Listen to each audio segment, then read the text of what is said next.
Bonjour et bienvenue à la paracha de la semaine. Notre émission, la paracha de la semaine, présentée avec un rabbin fort sympathique, le Rav Brandt, et moi-même, son serviteur. Rav, Shavua Tov. Shavua Tov. T'as vu ou pas? Ton angoisse m'angoisse. T'as vu, j'ai essayé de faire l'ashkenaz, j'ai pas réussi, hein. Je le tiens pas encore. C'est pas grave. Tout le monde est parfait. Bon, c'est pas grave. Alors, Shavua Tov, très bien, la semaine dernière est mort, là. Personne n'est mort. Personne n'est mort, mais tout le monde est vivant et très humain. On a monté, et là on continue à monter dans cette paracha, parce qu'on s'approche de Shavuot. Parashat Behar. Behar, et encore, quand on dit on monte, on va sur la montagne. Behar, la montagne. Ah oui, je fais des jeux de mots bibliques. C'est un nouveau pirouche, ça. C'est un nouveau pirouche. Alors Behar, d'habitude c'est Behar Bechukotai, hein, année, c'est ensemble, et cette année on a séparé.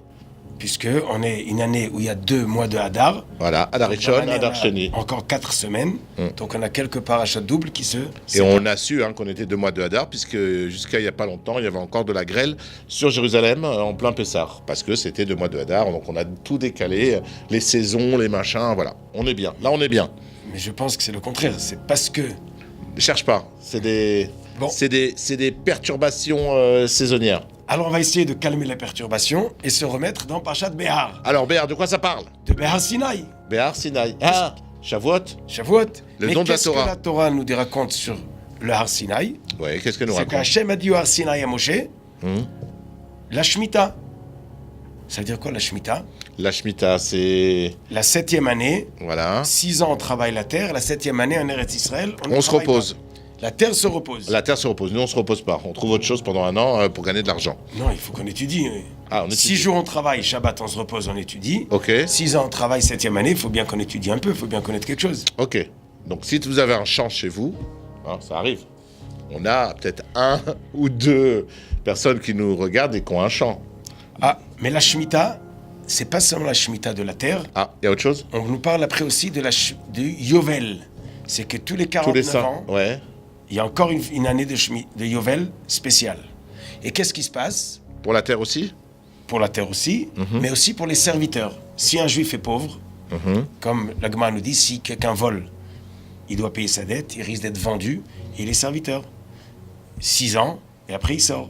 S'il veut rester, il peut rester, mais après 49 ans, à l'année de Yovel, il sort. Donc tous les serviteurs reviennent. Il y a encore quelque chose qui se passe au Yovel, c'est celui qui vend sa terre, au Yovel, elle revient chez le premier patron. Donc si vous vendez votre terre, 30 ans avant le Yovel, en réalité la valeur de la terre, c'est 30 récoltes. Il y a une embrouille là, attends. Ça veut dire que il y a un système commercial en place en Israël qui est pas bon. Si tu vends une terre, elle te revient à l'année du Yovel? Bezrat Hashem, quand le Mashiach arrivera, ouais. Eh ben, on va reprendre les mitzvahs, de Shemitah, de Yovel comme il faut. C'est-à-dire que le mec qui achète, 2 ans avant le Yovel, il se va avoir quoi? Il a la terre 2 ans. Ben, il paye par rapport. Okay. La Torah nous dit, quand tu achèteras, tu feras le compte dans combien d'années c'est. Ok, et c'est qui le propriétaire de départ? De départ, c'est celui qui a hérité de son père, de son grand-père. Chaque chevet, chaque tribu, elle a sa part et son endroit. Ok. Qu'est-ce qu'on apprend de cette chose-là? Shemitah, Yovel, les serviteurs reviennent, les terres reviennent. On apprend qu'on ne maîtrise rien, que tout est dans les mains de Dieu. Exactement. En réalité, tout est un cadeau d'Akadosh Baruch Hu. Eretz Israël est un cadeau d'Akadosh Baruch Hu. Et un très beau cadeau. Très très beau cadeau. Avec un peuple magnifique. Magnifique. Avec une armée extraordinaire. Avec des Baruchim Yeshiva magnifiques. Et avec encore un truc. Un super président, Bibi Netanyahou. Et encore une chose. Vas-y. Une condition. Laquelle? C'est un pays conditionné. Oui. C'est-à-dire que on a Eretz Israël si on comprend qu'on habite chez Akadosh Baruch Hu. Qu'est-ce qui nous permet de se rappeler qu'on est un pays conditionné? J'ai compris. C'est que on comprend qu'on est chez nous à partir du moment où on a compris qu'on n'est pas chez nous. Exactement. Ok, c'est simple. Donc, je peux la faire en fait, on est chez nous quand tu comprends que t'es pas chez toi. T'es chez toi quand tu comprends que t'es pas chez toi. En fait, ta voiture, elle t'appartient quand t'as compris que ta voiture, elle est pas à toi, elle te vient de Dieu. Et qu'est-ce qui te permet de comprendre? C'est que remet les comptes à zéro. Ouais. Tous les 6 On ans, remet tous en les question 49 la ans. propriété foncière. Les maisons aussi? Les maisons, les terrains, les serviteurs et la récolte. Bon, ça va faire du balagan, ça. Ou de l'ordre. Ou de l'ordre. Il y a beaucoup qui... On ne sait pas, puisqu'on n'a pas encore vécu la période messianique. Mais il y a un verset qui nous dit dans la paracha que, en réalité, cette chose-là, Ani Hashem Elokechem, Asher Hotzeti Etrem Me'at Yisrael, Je suis l'Éternel, ton Dieu. qui t'a sorti d'Égypte, la tête lachem Eretz Kenaan, liot lachem l'Elokim. T'as vu que ça a commencé comme la dernière paracha. Mais il y a un mot en plus. Il commence par année, je suis l'Éternel, ton Dieu, qui t'a fait sortir d'Égypte. Ça, c'est le truc de base, quoi. Tu étais un esclave, rappelle-toi que tu étais une mère, comme on dit, un esclave. Comme on dit pas. Comme on dit pas, pardon. T'étais Tu étais un un serviteur esclave, voilà, bas. très bas. Je t'ai sorti, je t'ai fait élevé, Béar, comme la paracha de cette semaine. Et là, donc, on Pour parle. t'amener au pays de Canaan pour être pour toi un Dieu. Et le pasuk nous dit que les gens de Canaan ne se conduisaient pas à la hauteur du pays. Donc, ils ont été liquidés et on reçoit cette terre et c'est pour ça qu'elle est conditionnée. C'est une terre, la Gemara nous dit, qui est sensible. C'est-à-dire, elle n'accepte que les gens qui se conduisent à la hauteur du pays. Et la première chose qui risque de engendrer la galoute, comment on dit galoute, La l'exil. galoute, l'exil. c'est est-ce qu'on garde la Shemitah comme il faut ou pas. Mais ça, on le verra, Bezrat Hashem, la semaine prochaine, Parachat. plus en détail, Parashat, Bechukotai. Bechukotai.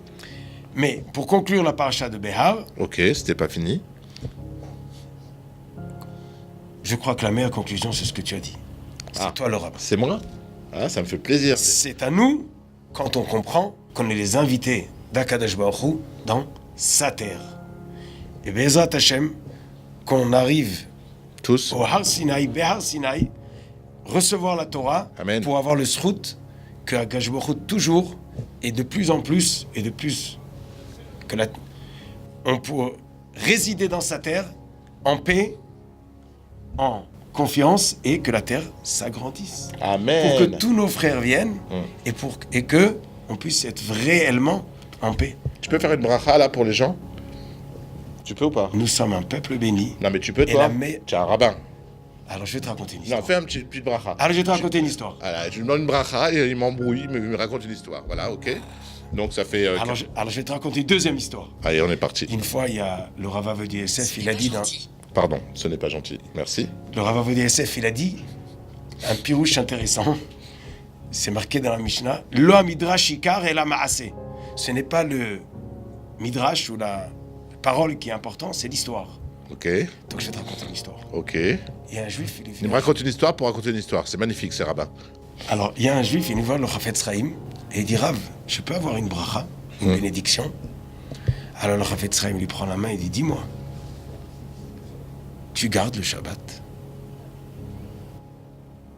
Moi, oui, hein, personnellement. Pas de réponse. Tu gardes le Shabbat? Pas de réponse. Ah, il dit, ben, tu sais, si tu gardes le Shabbat, t'as pas besoin de ma bénédiction. Tu es un béni. Mais si malheureusement, tu ne gardes pas encore le Shabbat, aucune bénédiction ne pourra t'aider. Alors, donc, le rabbin refuse de vous bénir. Je vais vous bénir, moi. Non.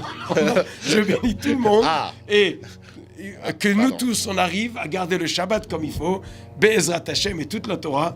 Et Shabbat Shalom. Voilà, je voulais faire une émission où la première émission où on vous bénit en direct, mais c'est raté. Là, C'est en direct, c'est pas en indirect. tu l'as béni? Non, là, Madame Zouari. Tu peux bénir Madame Zouari au moins? Elle m'a demandé. Elle m'a dit quand tu as une émission avec le rabbin, bénis Madame Zouari. Alors, tout le monde, Be'ezrat Hashem, on est des bénis. Qui seront encore plus Et Madame bénis. Zouari.